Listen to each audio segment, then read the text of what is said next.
In ancient Rome, architect Lucius is famous for his amazing bathhouses, also known as thermae. However, lately all clients have been rejecting his ideas because they think he's stuck in the past and can't come up with anything creative.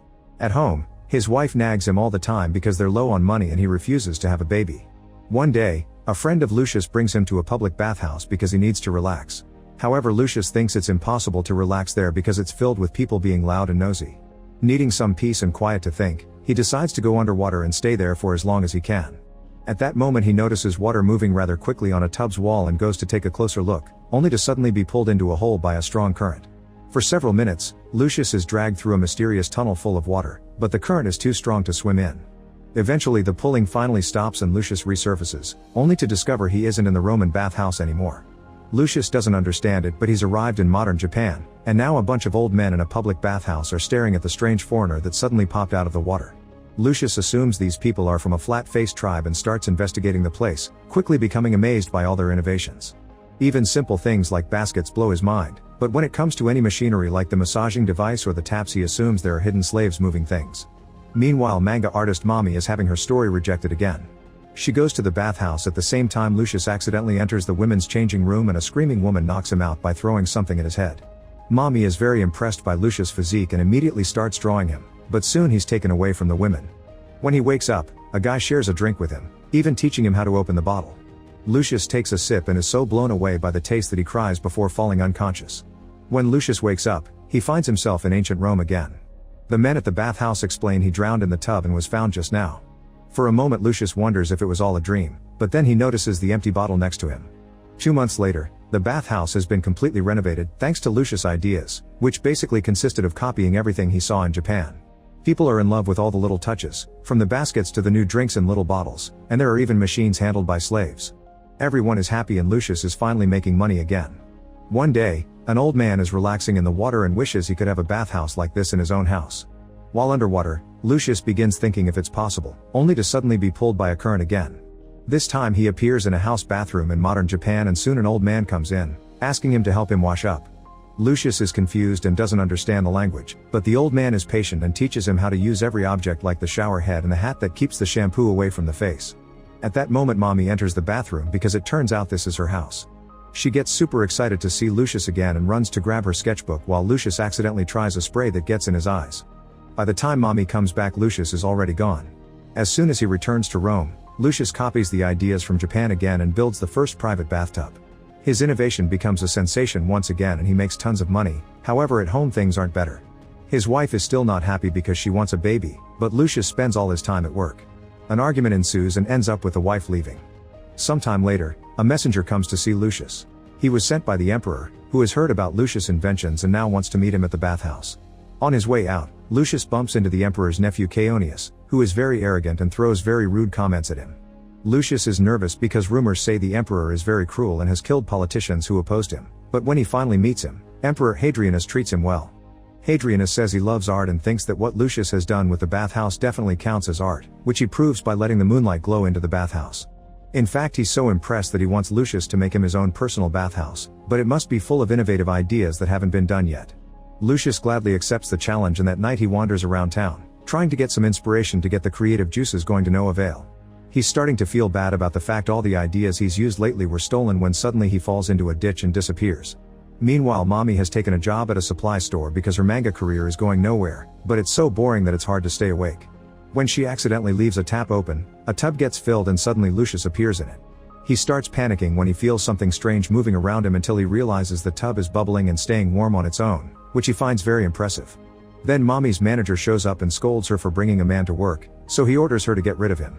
After taking off his wet toga and covering up with a towel, Lucius starts wandering around to learn more, so Mommy has to follow him and keep him away from trouble.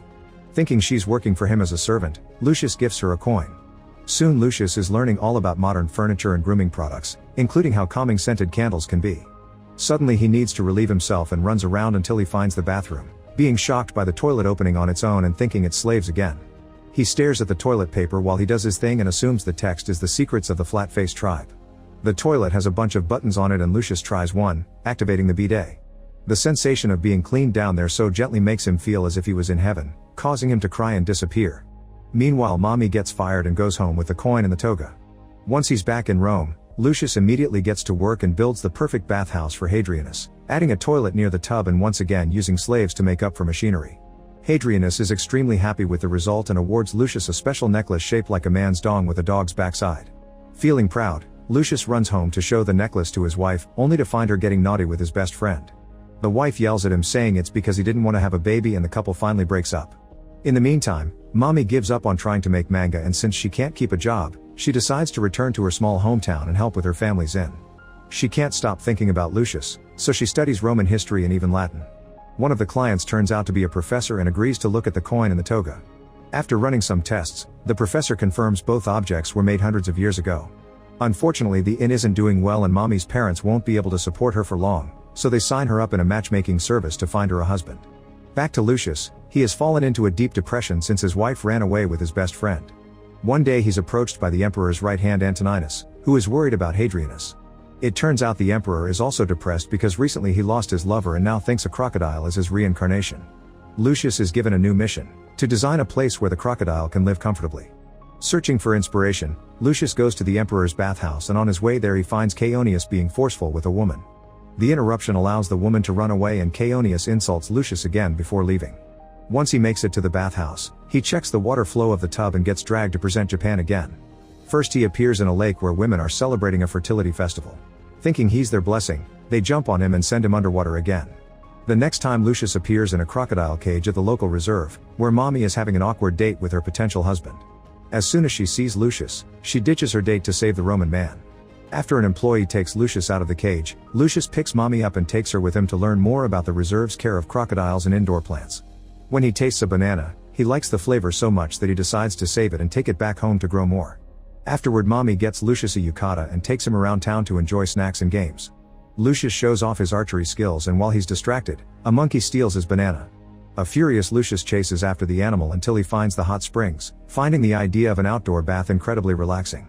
As he cries at the perfect moment, he sees the banana floating in the water and rushes to grab it, only to be dragged back to Rome again. A few days later, Lucius finishes designing the perfect place for the crocodile, and Hadrianus is so happy that he treats Lucius as a close friend, inviting him to visit the palace whenever he wants. Sometime later, Hadrianus learns that his troops are getting attacked by rebels who want a better leader. Soldiers are sent to fight the rebels, but the rebels don't give up and the battle goes on for months. More than a year passes and Hadrianus becomes old, so he wants to retire and leave the throne to Chaonius. Hadrianus sends a letter to Lucius asking him to build a new public bathhouse as Chaonius's first project as emperor. That way he'll get people's support from the start. However, Lucius hates Chaonius and thinks his arrogant attitude will bring the fall of the Roman Empire. He decides to go see Chaonius and turn down the job, causing Chaonius to remind him this counts as treason and he can be executed for it. While trying to decide what to do, Lucius is approached by a rival architect, who is furious because since Lucius became popular he didn't get any work and now he's broke. A fight ensues and the man injures Lucius with his sword before pushing him into a well, causing him to travel back to present Japan. When Lucius wakes up, the old men of the inn are taking care of him and Lucius notices the warmth coming off the ground, which helps with his back pain. Then the old men take him to the hot springs so he can rest and recover. Lucius sees their scars and thinks they're mighty warriors when actually they got them in random everyday accidents. The men also share some sake with him, but as soon as it burns Lucius' throat he thinks it's poison and runs away. Eventually he finds Mommy and tells her he's been poisoned as he falls on the ground. Mommy has now studied enough Latin to understand him and makes him drink water from the hot springs, explaining it has healing properties. Lucius stands up thinking he's better, but the sake still makes him dizzy and he falls on top of Mommy, causing both of them to fall into the spring and go to ancient Rome. When they wake up, Chaonius immediately hits on Mommy and tries to take her away, only to be stopped by Antoninus. Afterward Lucius goes home to start packing, planning to run away to avoid getting executed for having principles. Mommy tries to go after him to stop him only to get lost in town. At that moment she hears a man reading the latest political updates and remembers something from her history books. Meanwhile in the present, the old guys see Mommy's hat in the water and jump in to rescue her, causing them to be dragged down as well. Back to Lucius, he's wandering out of town and eventually finds a hot spring like the one he saw in Japan. Unfortunately he's soon found by soldiers, who send him back to his house. Mommy receives him with a hug and tells him that Antoninus will be sent to the provinces to deal with the rebels. She thinks Chaonius did it as revenge because Antoninus saved her, but according to history this is wrong. Chaonius is supposed to be the one that goes to the provinces and dies of the plague, causing Antoninus to take over the throne. It seems her presence here has changed history. Later Lucius goes to confront Chaonius, whose arrogant comments confirm he'll be an awful leader. Lucius feels he's failed his people and he's a loser who can't come up with his own ideas, but Mommy gives him a heartfelt speech to point out he is smart and innovative because he only saw Japan yet he was able to recreate everything in Rome with his own hands. Now inspired, Lucius runs to see Hadrianus and says he wants to build a bathhouse on the battlefield that will help their soldiers recover. That way they'll finally win the battle and Antoninus won't have to leave to the provinces. Hadrianus approves the project, not sure if believing Lucius when he says it was Antoninus' idea. Then Lucius and Mommy go to the warm area he found the other day to start building, but they don't have enough slaves to make progress.